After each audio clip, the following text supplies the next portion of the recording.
Lucas Pedro, sou autor do blog Transformai-vos desde 2004 e hoje eu estou aqui para fazer um vídeo, mais uma reflexão sobre o que eu tenho lido, sobre o que eu tenho experimentado na minha vida cristã. E hoje eu trouxe algo um pouco diferente aqui para vocês.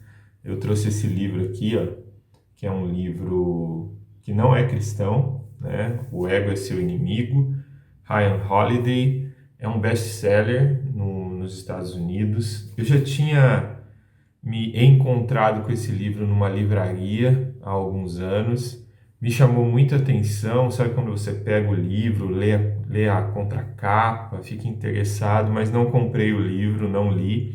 E agora, esse ano, a minha mãe encontrou ele numa biblioteca, leu, gostou demais e resolveu trazer para eu ler. Eu até brinquei com ela que eu acho que ela tá me achando com o ego inflado, porque esse livro trata exatamente disso, né?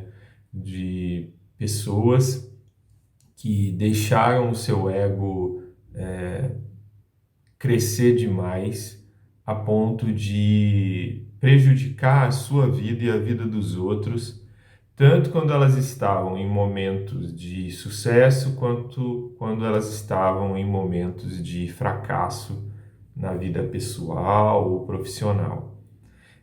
Por que eu estou fazendo um vídeo sobre esse livro? Eu gosto de fazer intersecções entre conteúdos que são seculares, entre conteúdos que não são cristãos, séries, filmes, livros, textos, né? E a fé cristã, a palavra de Deus. Então eu estou aqui com o livro, O Ego é Seu Inimigo, e estou aqui também com a palavra de Deus, a Bíblia, para fazer algumas intersecções. Bom, a primeira coisa que eu preciso falar sobre esse livro é que eu gostei muito que logo no começo ele trata do ego, ele já explica que quando ele está falando de ego, ele não está falando do ego do ponto de vista psicanalista, do ponto de vista dos estudos da psicologia, dos estudos de Freud, dos estudos de Jung. Ele não cita Jung, mas ele poderia também citar Jung, que é um autor que eu gosto muito, que é o pai da psicologia analítica. E tanto Freud quanto Jung, eles tratam do ego como se fosse um órgão da psique humana. E eles não tratam o ego de modo pejorativo. O ego, pelo contrário, é considerado algo importantíssimo dentro da psique humana. Não tem como se livrar do ego, não tem como considerar ele só um inimigo, tal, como o próprio livro aqui coloca. Mas ele deixa bem claro aqui, o Ryan Holiday, que ele não está usando a palavra ego do ponto de vista técnico, psicanalista. Ele está usando a palavra ego do ponto de vista casual, que, pelo que eu entendi aqui, não é só no Brasil, no mundo todo nós usamos, que é o ego, quando a gente fala assim, fulano tem um ego do tamanho de um prédio, fulano está com o ego inflado, né? Que é justamente esse lado pejorativo do ego. Então, assim, é desse ponto de vista que ele traça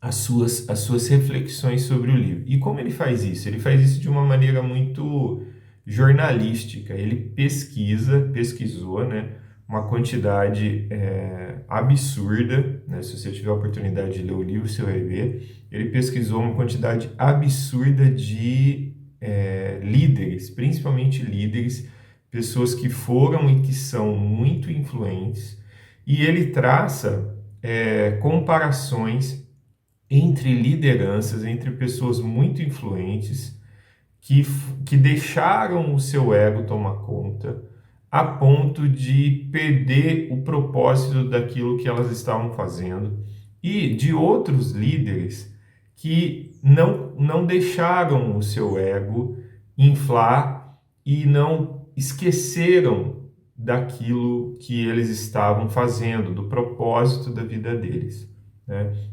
Uma coisa que eu acho muito interessante, que eu achei muito interessante no livro, é que ele procura, o Ryan Holiday, ele procura desbancar, desfazer a imagem que nós temos hoje na nossa cultura de que líder bom é justamente esse líder egóico, esse líder que tem um ego do tamanho de um bonde e que, por ter um ego gigantesco, ele vai atropelando as coisas e as pessoas, né?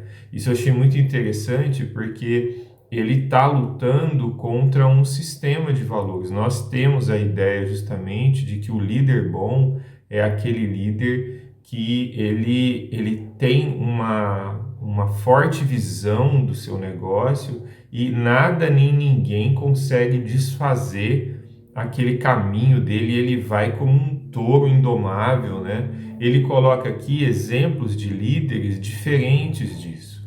Líderes que conseguem valorizar os outros, valorizar as pessoas que estão junto com eles e, acima de tudo, valorizar o propósito daquilo que eles estão fazendo. Uma parte do livro que me chamou muito a atenção é que ele nos coloca diante de uma encruzilhada entre o ser e o fazer. E o que significa isso? Eu vou dar um exemplo pessoal que fica mais fácil, que foi o exemplo que eu acabei aplicando para entender. Eu estou fazendo a prova, vou fazer a prova para entrar no seminário, para me tornar pastor. A partir do momento que eu decidi isso, o meu ego, nesse sentido, né, pejorativo aqui, começou automaticamente pensar e ficar obcecado com relação ao Lucas sendo pastor, né? Eu, pastor. Então, pastor Lucas Pedro. Esse mecanismo da nossa mente é que esse autor aqui ele chama da obsessão do ser. E ele nos move, com vários exemplos de vários líderes, ele nos move a pensar ao contrário, a pensar sobre o fazer. Então, no meu caso, o que é importante eu pensar e o que é importante eu gastar meu tempo e minha energia sobre o fazer, o pastorear, e não sobre a preocupação em ser pastor, em que tipo de pastor eu vou ser, o que as pessoas vão achar de mim. Não, eu tenho que pensar no meu fazer diário como pastor e no propósito que eu tenho e como eu vou abençoar a vida das pessoas nesse ofício de fazer o pastorado, né? O pastorear essas ovelhas, né? E eu sei que você já está pensando como isso é óbvio e como isso é o mais importante, principalmente tratando-se do reino de Deus, né? Eu também queria falar que eu acho incrível como o autor, mesmo sem explicitamente citar a palavra de Deus, como ele consegue, por aquilo que nós, cristãos reformados, chamamos de graça comum, se aproximar tanto dos valores bíblicos, dos valores cristãos, simplesmente buscando a sabedoria, simplesmente buscando a honestidade consigo mesmo e com os outros, simplesmente buscando a sensatez, né?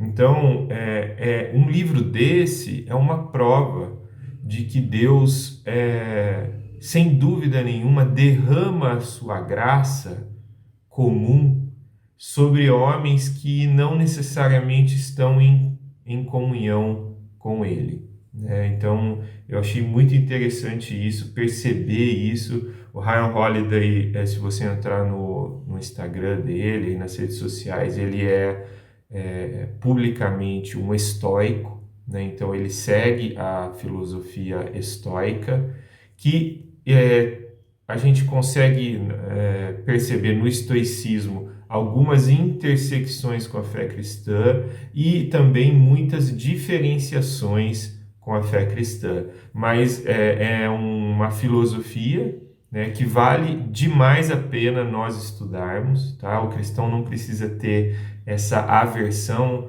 não precisa criar essa demonização com relação a outras filosofias, pelo contrário, é importante a gente estudar e justamente saber tecer essas influências, essas intersecções e essas diferenciações, né, que existem da filosofia cristã com outras filosofias seculares. Eu achei muito bacana. Se você tiver interesse em ler o livro, ele divide o livro em 3 partes. Ele fala sobre a influência do ego quando nós estamos aspirando algo, né? De novo, trazendo para a minha experiência pessoal, eu estou aspirando o ser e o fazer pastoral. E depois ele fala sobre as influências do ego quando você conquista aquilo, quando você tem sucesso naquilo e como o ego pode te prejudicar quando você alcança o sucesso. E uma parte que eu achei demais, assim, muito importante, que é a terceira parte, que ele fala sobre como o ego pode nos prejudicar ainda mais nos nossos momentos de fracasso na vida, né? Inclusive ele tece a questão, né, o problema de como o ego, essa obsessão com a nossa própria imagem, nos leva, já levou e leva e vai continuar levando, infelizmente, muitas pessoas ao suicídio por conta de não suportar a ideia de ser considerado um fracassado profissionalmente ou familiarmente. Então é muito importante, né, uma leitura como essa, um aprofundamento sobre esse com relação ao ego. E uma coisa que me fez ir lendo o livro e até o final foi que minha mãe me deu um spoiler, assim, né? Me colocou um desafio dizendo que no final do livro tinha algo muito importante, muito interessante. Realmente tem. No final do livro, o autor ele faz um capítulo, são capítulos bem curtos, é bem tranquilo de ler, no qual o título é Ame Sempre, que tem um paralelo, uma intersecção muito forte com a fé cristã. E eu separei aqui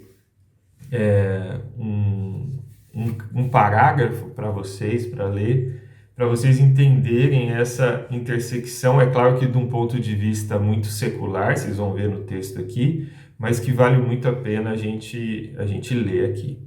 Ele diz o seguinte: você sabe qual é a melhor reação a um ataque, ao desprezo ou a qualquer coisa de que não goste?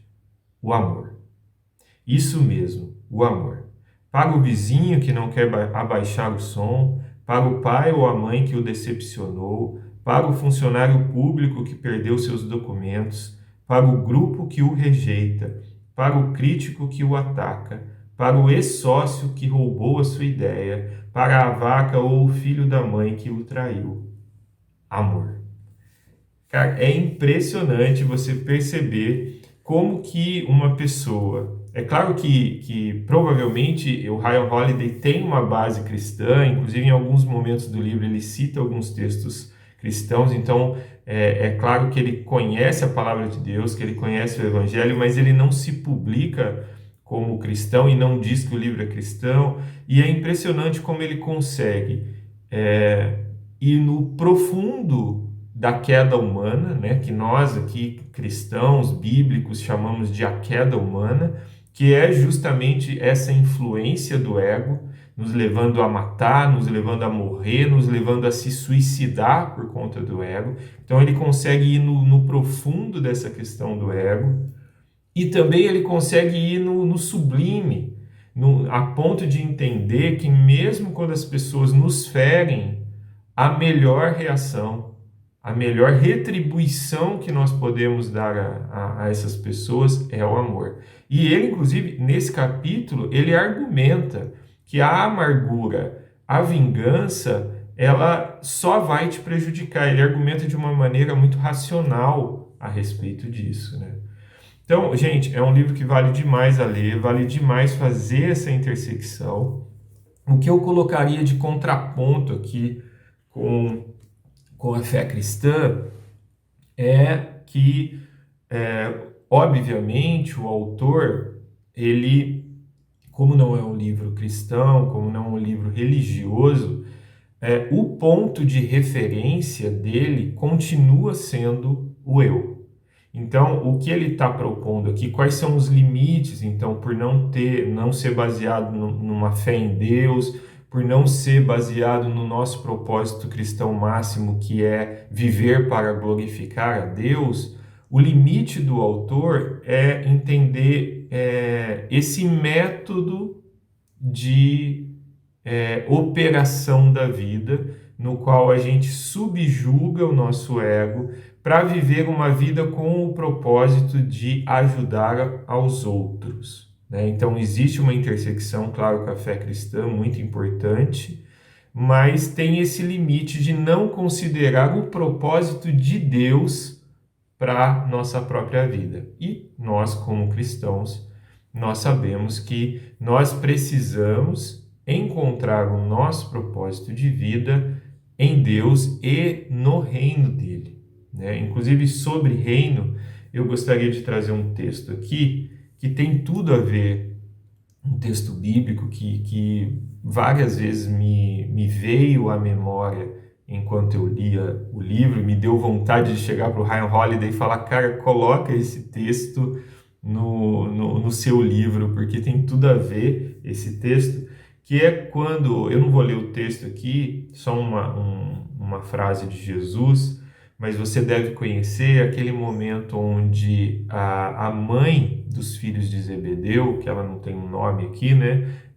São os discípulos de Jesus, Tiago e João, ela chega para Jesus e pede para Jesus dar aos seus filhos, Tiago e João, um lugar de honra e de destaque no reino de Jesus. É interessante que eu nunca tinha percebido que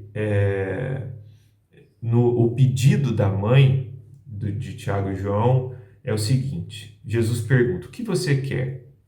Ela responde, por favor, permita que no seu reino, aqui na Bíblia, nessa versão transformadora que eu estou lendo, os intérpretes aqui fizeram questão de colocar reino em letra minúscula,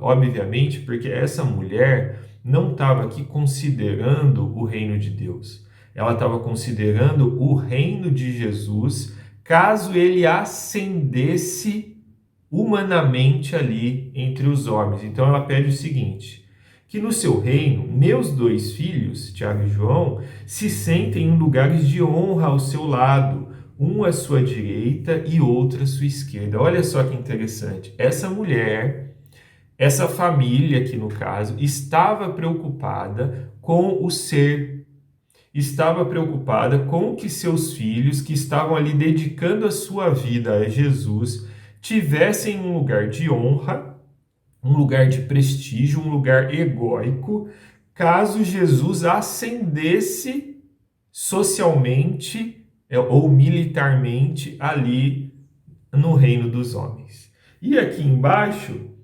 depois que aquilo virou um problema entre os discípulos, porque os discípulos ficaram sabendo daquele pedido e todos eles tinham, sim, suas intenções egóicas ali ao estar em torno de Jesus, Jesus diz o seguinte: vocês sabem que os governantes deste mundo têm poder sobre o povo e que os oficiais exercem sua autoridade sobre os súditos. Entre vocês, porém, será diferente. Quem quiser ser o líder entre vocês, que seja servo, e quem quiser ser o primeiro entre vocês, que se torne escravo. Pois nem mesmo o Filho do Homem, olha só que interessante, nem mesmo o Filho do Homem, que é ele, né, que é Cristo, veio para ser servido, mas para servir e dar a sua vida em resgate por muitos. É exatamente essa mentalidade, é exatamente esse modo de liderança servil que o Ryan Holiday tenta colocar em toda a extensão do seu livro. E é exatamente esse modo aqui que Jesus nos ensina. Entre nós cristãos, aquele que quer ser líder, aquele que quer ter influência sobre as outras pessoas, precisa entender que no reino de Deus ele vai se ajoelhar e ele vai servir, ele vai fazer, ele vai abençoar a vida dos outros. Então tem intersecções, paralelos maravilhosos entre esse livro secular e o reino de Deus. Recomendo demais. Se vocês puderem, leiam, e se vocês quiserem tirar alguma dúvida ou discordar de algo que eu falei, pode deixar aí nos comentários. E é isso aí, transformai-vos com menos ego.